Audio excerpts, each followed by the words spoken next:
Oh, gee, how fast was I going, officer? I guess you're going to want to see my driver's license. Well, let's see here. I got... Oh, you're not going to want to know what this one lets me do. Let's get started.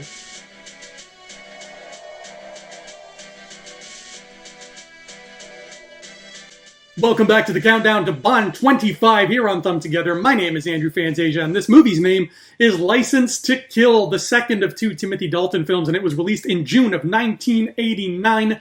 And let's talk about this, because this is a James Bond film unlike any other. We've gone over this before. James Bond likes to latch on to the trends of the current era and just ride them like the bandwagons they are. Blaxploitation is popular. They make Live and Let Die. Kung Fu is popular. They make The Man with the Golden Gun. Sci-fi and space travel are popular. They make Moonraker. Now it's the tail end of the 1980s, a decade that has given us countless crime dramas and cop films and action shootout heist pictures where the bad guy is a Latin American drug lord and the cops are trying to stop them from making drugs, doing bad drug things, and that's License to Kill. That is exactly the plot of License to Kill, with a little bit of a neat twist. James Bond's longtime friend in the CIA, Felix Leiter, played again by David Hedison, returning for the first time since Live and Let Die. Felix is getting married. He met a nice girl named Della, and they're getting hitched, and the movie starts with James helping Felix catch an evil, bad drug guy named Sanchez, and they lock Sanchez away, and they manage to do it just in time to parachute into the church for the wedding of Felix and Della. But Sanchez escapes, because he's got connections, because that's what Bond villains have, and he gets his revenge by murdering Della and feeding Felix to a hungry shark. And when James finds out what happens to his friends, his reaction is to say, I'm not having this. And the rest of the movie is a sweet dish best served cold. The main theme from License to Kill is sung by Miss Gladys Knight, and it's got an interesting intro, this song. It uses a musical leitmotif that was carried over from Goldfinger, from the theme from Goldfinger, and apparently they didn't really get permission to do that, so somehow the James Bond franchise sued itself for plagiarizing its own music. I don't even know how that works. But the whole musical little accompaniment of that just little two notes from a horn that you hear in License to Kill was plucked right out of Goldfinger, and some people were not happy with that. So Gladys Knight got in a little bit of trouble. What I find so baffling, though, is that they still insisted, even though this is a grittier Bond and the 80s are pretty much over, they really did insist on making these Bond films as romantic as possible, up to and including ending the movie with a big rom-com style display of affection and a big final kiss, and we end with a Patti LaBelle song, If You Ask Me To. That is how we close out this movie, where people are fed to sharks and drug dealers are set on fire. So many mixed signals in License to Kill. The only first that I could really take away from this was that this is the first time in the James Bond series where Bond himself becomes disentangled from MI6. He has his License to Kill revoked. Fun fact, License Revoked was almost the title of this movie, but it didn't test well with American audiences because when Americans hear the term License Revoked, it automatically makes them think of driver's licenses. So they threw the word kill in there to make it sound cooler. So yeah, James Bond is a rogue agent in this one. Pretty much a quarter of the way through the movie, he loses his status as a 00 agent, and he is just there doing his own thing because this time, like Jaws 4, it's personal. But this is also a big movie for lasts. It's the last Timothy Dalton movie. It's also the last time we see Robert Brown play M, and the last time we see Caroline Bliss play Miss Moneypenny. And it's the last film in the series to be worked on by three key people. Richard Maibaum, one of the main writers of the franchise so far. Maurice Binder, who designed pretty much every opening credit sequence up to this point. And superstar producer Albert R. Broccoli, who helped guide Harry Saltzman and Ian Fleming into bringing this whole thing to life in the first place. Those three bowed out after License to Kill. So it really is the dawn of a new era after this. Bond was never quite the same. And to me, this marks the turning point, the final transition from classic Bond to modern Bond. In my opinion, classic Bond stops here. Q gives Bond a few gadgets in this film, but they don't all really get put to much great use. Keep in mind, he is a rogue agent, so MI6 can't be of much help. Q gives him a camera gun, which doesn't really do much. He gives him an exploding alarm clock, which doesn't really do much. The only gadget Bond really implements is a tube of toothpaste that's got plastic explosive in it. So he just squeezes it and kaboom, you can blow stuff up, and he blows up a super reinforced window. Other than that, he's just surviving with his wits. Now, I guess I could have brought this up when I talked about the firsts, but I wanted to save it for the ladies section because this is a little bit of a first as well. This is the first time we have two ladies simultaneously vying for the spot as the main lady of the film. It's, I think, the first time we ever get a true love triangle in a James Bond movie.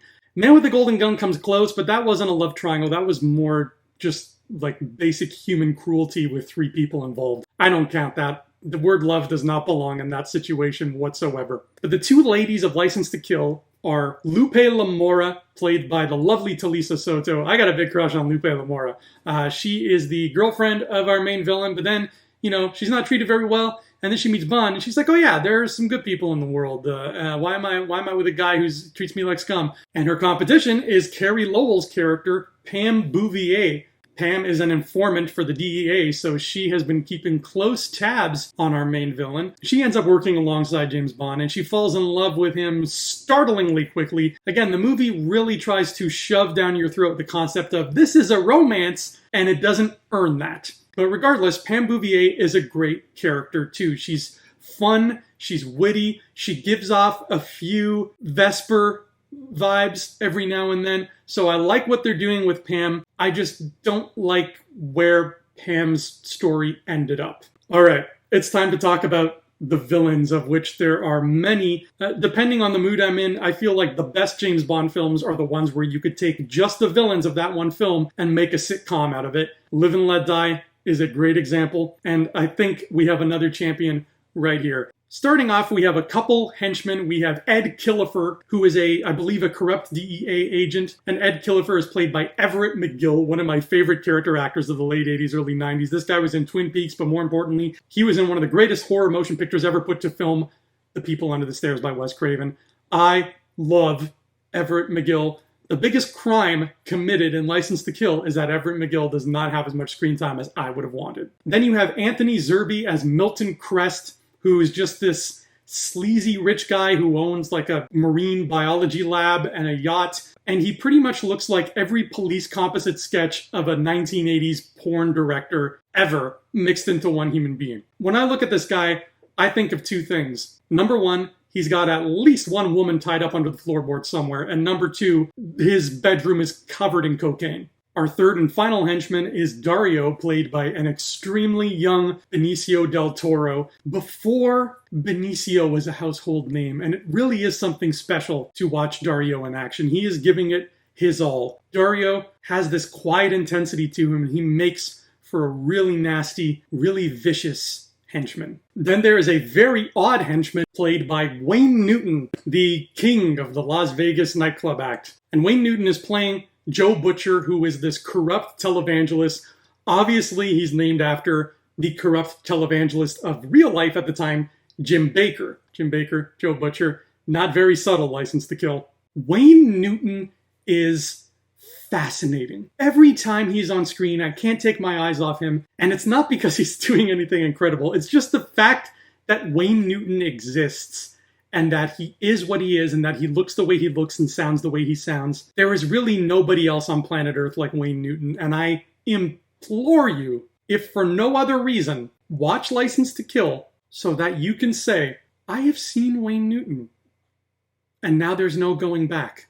But these are all henchmen, and they all do the bidding of the one, the only Franz Sanchez, our drug dealer kingpin extraordinaire, and he is played by the great Robert Davi. And I love this guy. He is a great James Bond villain. He is a magnificent foe in the sense that he's super dangerous all the time. Unlike some other villains, you truly believe that Franz Sanchez could kill James Bond in a heartbeat if one thing goes wrong. The beauty of this film is that it doesn't play with the traditional narrative of James, coming in and ruining this guy's organization and being like, haha, I'm a British spy, fooled you. James is on a revenge kick, so he spends the whole movie pretending to be a criminal and trying to get on Sanchez's good side. It's completely different from anything we've seen. So Sanchez is always like, I trust you, man. You seem like you know what you're doing. And we're sitting here thinking all it takes is for one slip up, Sanchez will see through the lies, and that'll be it for James Bond. It creates a tension that is palpable, and I love that. The only real death trap in this movie is a makeshift one. Sanchez has a device wherein he can drop cocaine into this device, or maybe it's heroin, I don't know the difference, but he drops a drug into this device and it is ground up into something. I think he turns it into gasoline and then he can turn the gasoline back into the drug.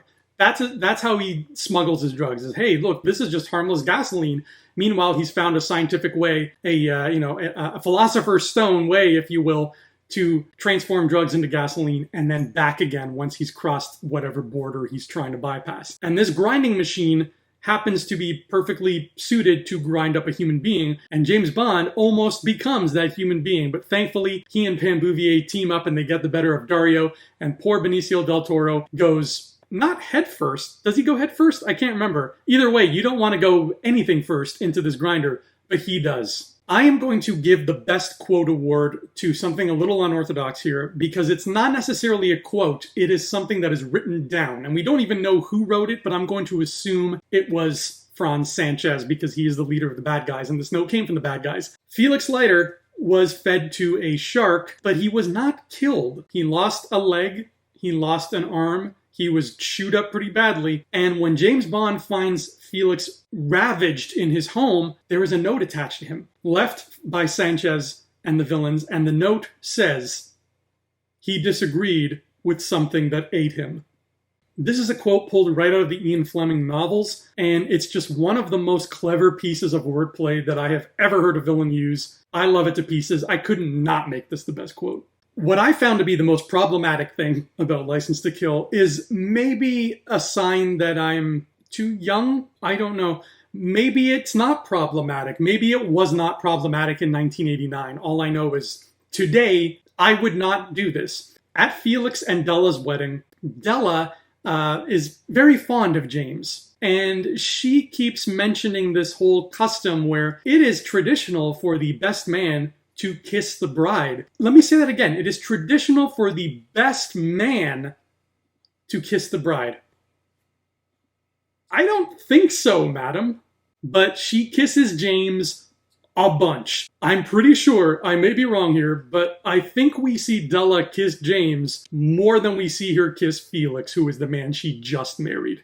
It's weird. It rubs me the wrong way, and I don't like it. But License to Kill does, at the end of the day, have a lot of things that I do love. I love the different style of storytelling. I love that it's the first time we've seen him go rogue, and that happens a lot more even as we get into the Craig era. So it was fresh here. I love the tropical color palette. Yesterday's movie, The Living Daylights, is very bland to look at. License to Kill, not bland whatsoever. I love that Felix plays a much bigger role in this movie. I love that there is yet another Teresa Bond reference, and it might be my favorite reference since On Her Majesty's Secret Service. It's so subtle and so downplayed, but it's perfect. After the wedding, Della throws her garter and she's like, James, you can be the next one to get married. And James, who has been married and had it end in tragedy immediately, backs away as if that garter is made of cyanide. And he is like, no, thank you. Get that tradition away from me. I don't want to have anything to do with marriage again. I'm just going to keep being a best man and kissing brides because apparently that's doable in 1989. That was a beautiful, sad way to tie this back to Teresa, and I love that a bunch. And another thing I love a bunch is the whole arc of James wanting revenge for his friends, because at the wedding, they give him a gift. They give him a lighter. They are the lighters, and they give him a lighter. It is a genuine Felix lighter, and that is so beautiful. It's engraved. It says, to James with love from Della and Felix. And at the end of the movie, that lighter comes back because it's them he's avenging. And what does he do? The villain is covered in gasoline, and James Bond lights him on fire with the Felix lighter. This is an amazing movie, and anybody who doesn't like the Timothy Dalton films is absolutely wrong. Also, pay attention during the closing credits. The jewelry in this movie was supplied by someone named Sheila Goldfinger. That cannot be a coincidence. But that has been License to Kill, one of my favorite James Bond movies. In fact, I think it's the best Bond film of the 80s. I love License to Kill to pieces. I don't care what anybody says. It's great. It's tropical. It's got a drug smasher. It's got Talisa Soto. And it's got the Felix Leiter lighter. I'm on board. Even if it does end with "if you asked me to," somehow that just makes it more fun. I don't know why. After this, the Bond series would go on its longest hiatus ever. 5 years. Now, thankfully, you're not going to have to wait 5 years to find out what happens next. All you have to do is tune in tomorrow when the countdown to Bond 25 finally enters the modern era.